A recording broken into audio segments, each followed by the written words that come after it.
लोग जितना वेतन के लिए हड़ताल पे जाते हैं, वेतन के लिए आंदोलन करते हैं, क्या कभी आपने अपने मान सम्मान के लिए सरकार से आंदोलन किए?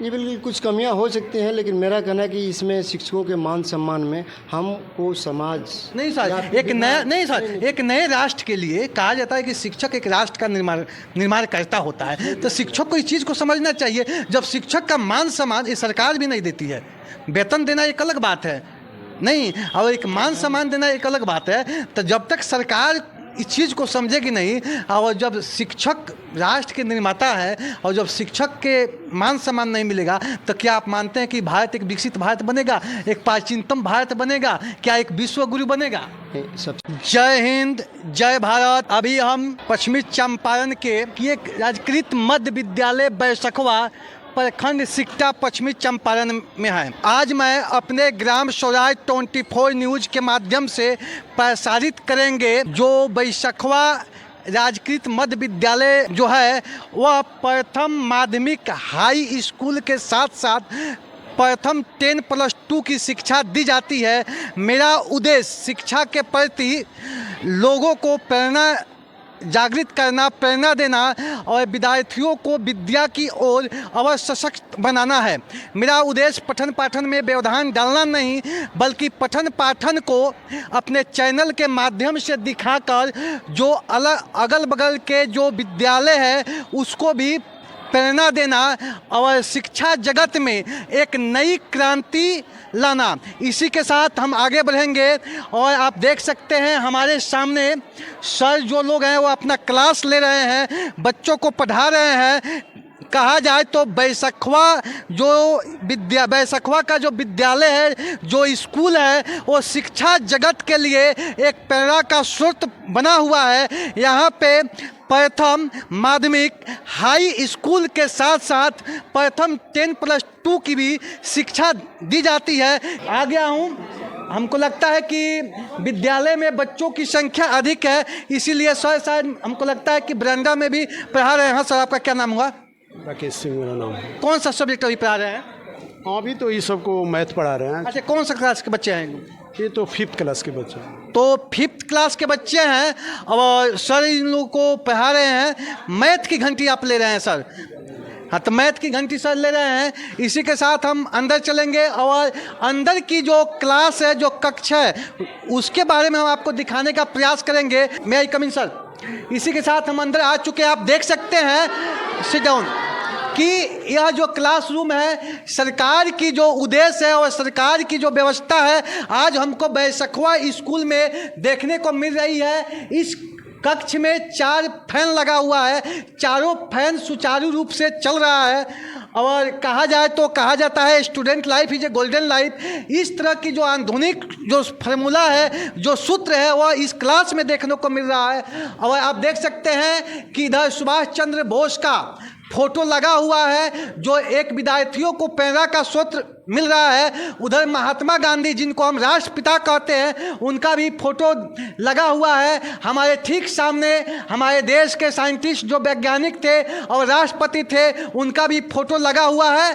तो यहाँ पे लक्ष्मीबाई का जो 1857 में प्रथम संग्राम हुआ था अंग्रेजों के खिलाफ, और जो झांसी की रानी लक्ष्मीबाई थी, वो अपने बच्चे को पीठ पर बांधकर अंग्रेजों के खिलाफ इस देश को आज़ाद कराने के लिए जो युद्ध की थी, उसका पिक्चर आप देख सकते हैं। तो कहीं ना कहीं जो स्कूल की व्यवस्था है, वह कहा जाए तो हमारे जो प्रधान अध्यापक जो शिक्षक है, वो चारों ओर से सुव्यवस्थित किए हैं और एक नवीन शिक्षा के लिए और बच्चों को प्रेरणा के लिए सारे फोटो टंगा गया है। इसी के साथ हम बातचीत करेंगे मैडम से। हाँ मैडम, आपका क्या नाम हुआ? मेरा नाम विशाखा कुमारी है। अभी कौन से घंटे ले रहे हैं?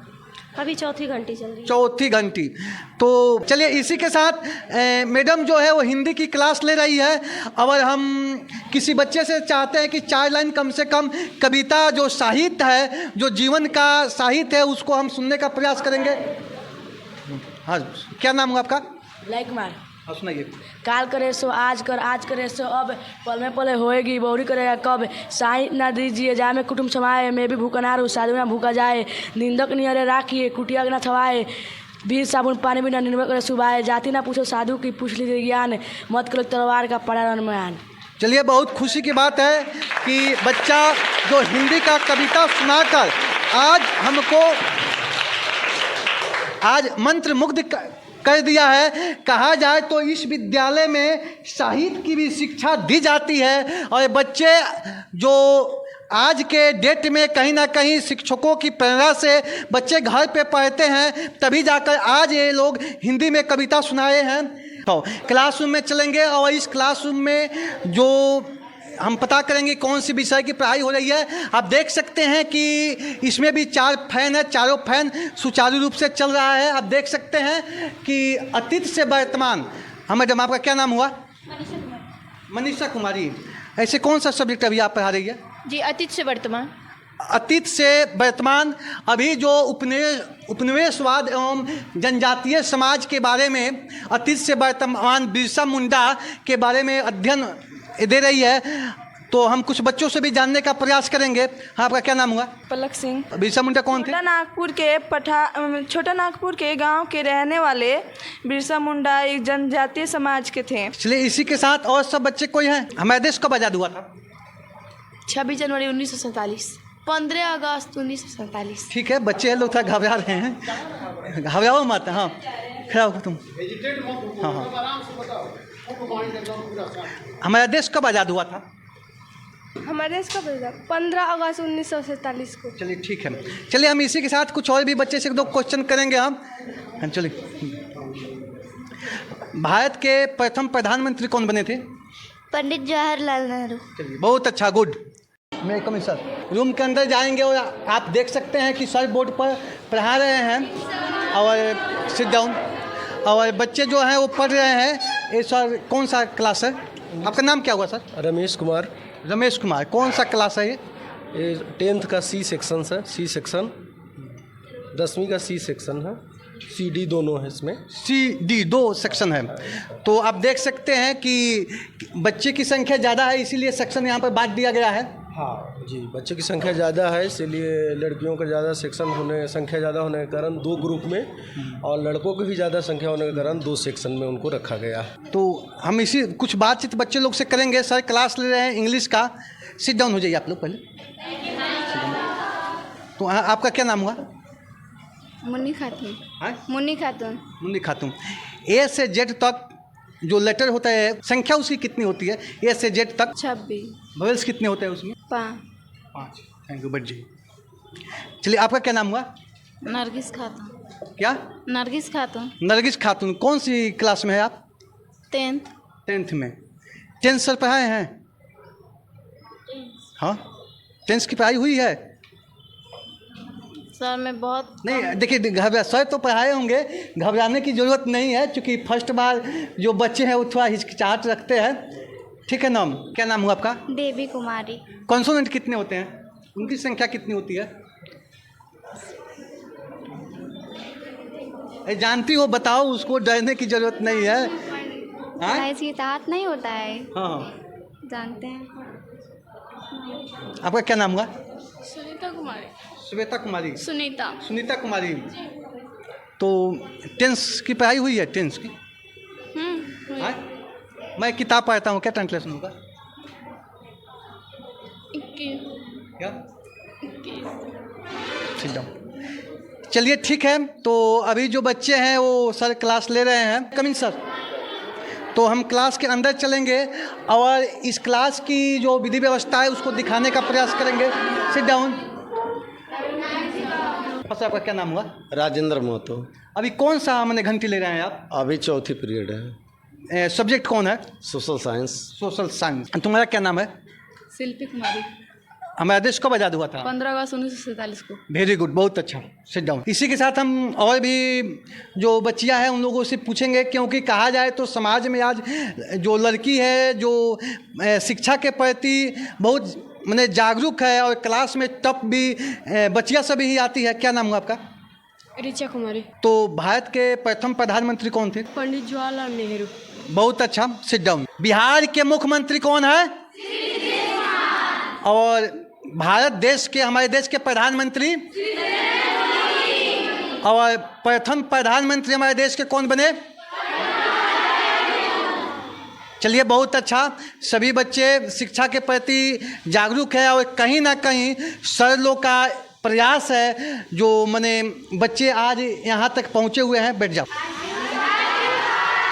मैं आई कमिंग सर। तो हम दूसरे कक्षा में चलते हैं और सर से हम बातचीत करेंगे। सर अभी, हाँ सर, आपका क्या नाम हुआ? महेश कुमार सर। महेश कुमार। तो कौन सा सब्जेक्ट पढ़ा रहे हैं? ये ज्योग्राफी भूगोल पढ़ा रहे हैं। ज्योग्राफी, भूगोल। जी।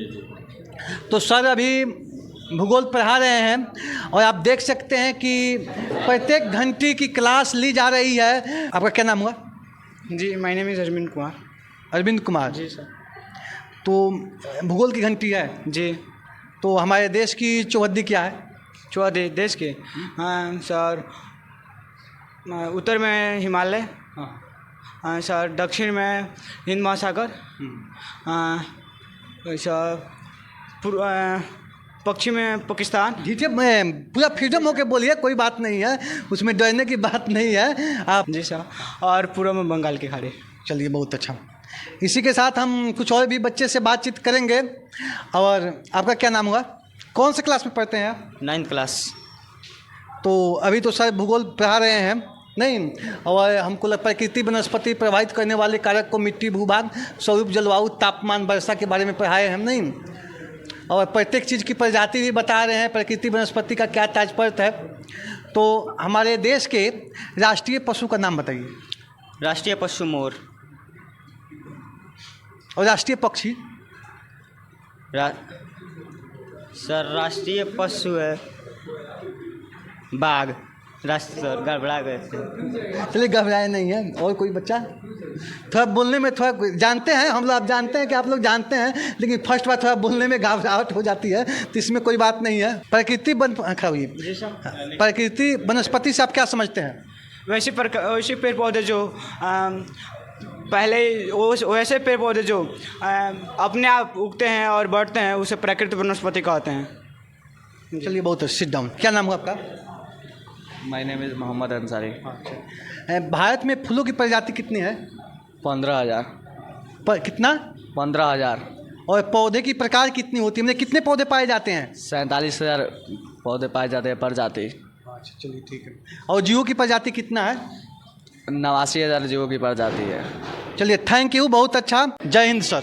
जय हिंद। सबसे पहले सर हम आपके विद्यालय में पूरा घूमे, और कहा जाए तो पठन पाठन जो विद्यालय का है वह एक प्रेरणा का स्रोत बना हुआ है, लेकिन हमको 9th क्लास में 400 बच्चे दिखे नहीं, जो कहा जाए तो आज बिहार सरकार की एक बहुत बड़ी जो नारा था, बेटी पढ़ाओ बेटी बचाओ, 200 लड़कियां हैं और 200 लड़के हैं, तो कहीं ना कहीं शिक्षा की ओर हम आगे बढ़ रहे हैं। तो 400 तो 9th क्लास में है। पूरे विद्यालय में कितना बच्चे हैं? पूरे विद्यालय में 1852 बच्चे हैं। 1852। और शिक्षक? 38 शिक्षक है विद्यालय में। तो आप मैंने इतना जो मैनेजमेंट है, बच्चे जो है उनको मैंने कैसे मैनेजमेंट करते हैं? ऐसे मैंने व्यवस्था तो कहा जाए तो प्राथमिक भी है, माध्यमिक भी है, हाई स्कूल है और प्रथम 10+2 है। जी देखिए, इसमें हमारे सारे जो 38 टीचर्स हैं, सारे लोग बहुत ही, सबसे पहले आज का जो सरकारी व्यवस्था है उसमें सारे लोग नियत समय पर पहुंच ही जाते हैं। नियत समय से 10 मिनट पहले ही पहुंचते हैं विद्यालय में, और सारा प्रधान समय सारणी बना हुआ है पूरे स्कूल का 1 to 12 तक, और सारे टीचर्स हमारे सारे रूटीन को फॉलो करते हैं। हर क्लास समय से अपना रोटेट होता रहता है, सारे टीचर्स वहाँ जाते हैं। पहले से ही हमारा पाठ्यक्रम टीचरों के पास तैयार रहता है, और अपने पाठ्यक्रम के हिसाब से, सिलेबस के हिसाब से सारे बच्चे, सारे टीचर्स जाते हैं। और जब टीचर्स जाते हैं, अच्छा से पढ़ाते हैं, तो निश्चित रूप से बच्चों में ठहराव होगा, रिटेंशन नहीं होगा, और बच्चों का ड्रॉप आउट रेट नहीं होता। बैसखवा स्कूल में लगभग 10 गांव के बच्चे आते हैं यहाँ पढ़ने के लिए। 10 गांव के बच्चे आते हैं? पर डे 1600 के आसपास बच्चे आते हैं।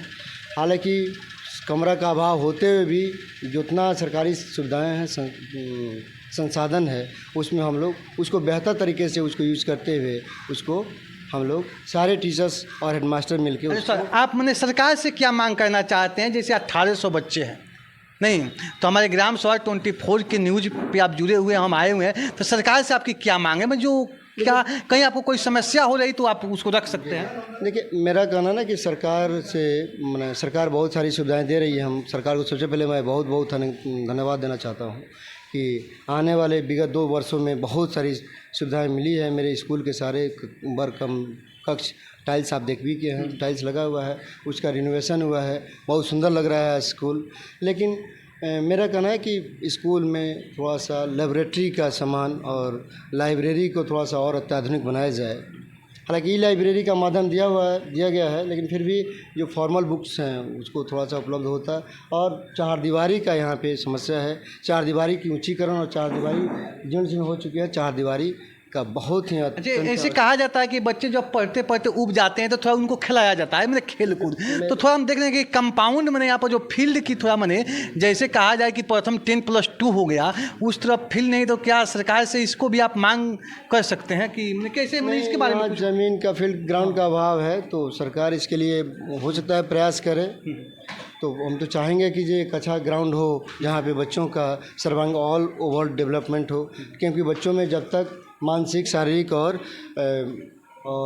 सब को कॉग्निटिव मतलब उसमें मनोगतात्मक और संज्ञानात्मक और ससंज्ञानात्मक विकास नहीं हो, मतलब उसमें खेल भी होना चाहिए, कला संगीत भी होना चाहिए और शिक्षा भी होना चाहिए, तीनों ज़रूरी है। तो हम तो खेल मतलब जैसे जो भी वॉलीबॉल टीम है, खो खो टीम है, कबड्डी टीम है मेरे विद्यालय में, और जो एथलीट टीम है वहाँ पे हम लोग खिलाते हैं। जो भी फील्ड है, छोटा ही ग्राउंड है, लेकिन यहाँ पे खेल, कला और संगीत के हर शैक्षणिक गतिविधियाँ शनिवार को अच्छा से कराया जाता है और लास्ट पीरियड में करते हैं। यहाँ के बच्चे, आप प्रोजेक्ट दिखाते हैं, बच्चों का एक प्रोजेक्ट बना के लाई है, हम आपको दिखवाते हैं, वाटर हार्वेस्टिंग। तो साइंस के क्षेत्र में भी और कला, संगीत और खेल के क्षेत्र में हमारे बच्चे काफ़ी मेहनत करते हैं। केवल 4 दीवारी के थोड़ा सा अभाव है और थोड़ा सा मिट्टी भराई, बाकी सारा स्कूल मेरा मैंने कोई। तो आप देख सकते हैं कि शिक्षा जगत में कहा जाए तो एक नवीन क्रांति जो बैसाखवा चौक के जो विद्यालय है वो लाया हुआ है, और कहा जाए तो चंपारण के लिए यह विद्यालय आज एक प्रेरणा का स्रोत बना हुआ है। मैं पूरे क्लास में गया हूँ तो यहाँ पे घंटी के अनुसार, सब्जेक्ट के अनुसार प्रतिदिन पढ़ाई होती है, जिसका आप उदाहरण ले सकते हैं और प्रेरणा का स्रोत बना हुआ है।